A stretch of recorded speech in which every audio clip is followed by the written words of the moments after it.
Today we're having a little chat about comparison, working out what you want to do in your life, and that like mid-20s panic, because I think it's a thing that we're actually all struggling with quite a lot. I think when we leave school, you know, all of a sudden we're out of this environment where we're all kind of semi at the same stage, you know, it feels like we're all have been placed year by year and we've moved up and we've had to follow this cycle, we've had to follow this narrative, and we know what was coming, like we knew what was coming.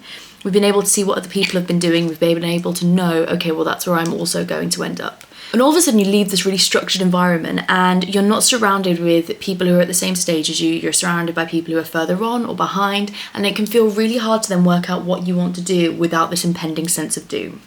Because that's what I've noticed recently. It's like, I'm excited, like if you didn't, I've quit my job and I'm kind of working out where I want to go next. And there's this excitement that I have about working out where I want to go next, but there's also kind of like this pressure of I feel like the next thing has to be absolutely perfect. I almost feel like I've got to pick like that. I just put a lot of pressure on myself. Oh, all of the brushes are, can you see that? That's really annoying to get. I think I might need a new brush. And I'm putting so much pressure on myself to find the absolute perfect next job because I feel like I'll be behind if I don't. But I'm starting to realise that this pressure that I'm putting on myself isn't actually helping anything. It's actually making this entire process a lot more stressful than it needs to be. Because to be able to take a moment and recalibrate and think, what do I really want to be able to spend my life doing, I think is so important and so lucky. Like to be able to be born in a time where I'm able to just say, you know what do I want to do and why do I want to do it and how can I get there is incredibly fortunate. And I think putting pressure on myself and making it into this really stressful scenario isn't changing the reality of the situation. You know, it's not giving me a job. It's not making me more likely to apply for a job. It's just making me panic when I don't have a job, and it's making me panic when I'm looking at job applications. And I think one thing that, you know, the last 5 years has taught me is that knowing what you don't want is just as important as knowing what you do want. Because by knowing what you don't want, you can kind of, you know, you're narrowing the pool of opportunities that you want to actually attempt. Because I think there's been this feeling of like this, like I'm wasting my time and I'm not going to be able to be super successful by the time that I want to be really successful, and I'm not going to be able to achieve these things, and I'm just going to have, like, it's just not going to happen. And I think this doubt has been really playing at the back of my mind. This doubt attached to this like fear of the unknown about what I want to do, and this fear, like it's all just been very fear focused rather than like excited, rather than seeing this as an opportunity to grow, rather than seeing this as an opportunity to get to do something new. And I think these feelings are really normal. And I think it's actually something that's a lot more common than we talk about, but no one likes to talk about it because it makes us look vulnerable. But you know me, we're vulnerable here, and the truth is like I am scared and I don't really know what the next thing is gonna hold, but I want us all to realise that like that's okay, and that can actually be exciting, and that can be a blessing in disguise. It doesn't have to be this massive negative thing that we think it has to be. It doesn't have to be quite as stressful as we think it has to be. I've put way more on that side.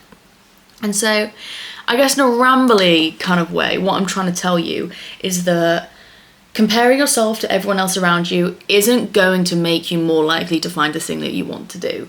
You know, finding out about different people's lives and finding out what they've done and finding out what interests you, yes, that is more likely to get you where you want to go because you're going to find out more and you're going to be more interested. But making yourself feel bad because you haven't reached a certain stage that they felt that they've reached and feeling like there's this ticking timer and you've all got to be at the same pace isn't going to make you feel any better. It's just going to make you feel really stressed and anxious. And so if you're also like me and having a little bit of a figuring it out moment, the figuring it out moment is stressful enough. We don't need to make it more so. We don't need to make it more intense than it needs to be. We don't need to make it more dramatic than it is. All it simply is working out what I enjoy and how I can get there. And although that sounds very simple, it turns out to be quite difficult. And I think spending the time now working how I want to do will be so beneficial in the future when I finally have found a career path that I really want to pursue. Because I had this fear that I was going to pursue a career path that I just didn't want to do, and I was going to end up like 40 and I'd look at my career and I just think this isn't me, this isn't what I wanted to do, and I would have just like pursued it because I wanted to prove things to people, because I wanted to kind of, you know, prove people wrong, and I wanted to because I wanted to prove myself to people. But like proving yourself to people is nowhere near as important as proving who you are to yourself. And I think honouring yourself and honouring your own opinions and honouring your own understanding of yourself is so important. And it's something that if you can tap into, then you're way more likely to end up in something you enjoy and to create a life that makes you happy, because you're finally going to be prioritizing what you want rather than comparing yourself to the people around you and picking a life based on what they've decided they would like to do, because ultimately that life isn't going to be perfect for you because it's their life, it's not your life. And so don't compare yourself to the people around you. Understand that it's okay to not know what you're doing, and it's okay to spend time figuring it out, and realize that not knowing what you want is actually important.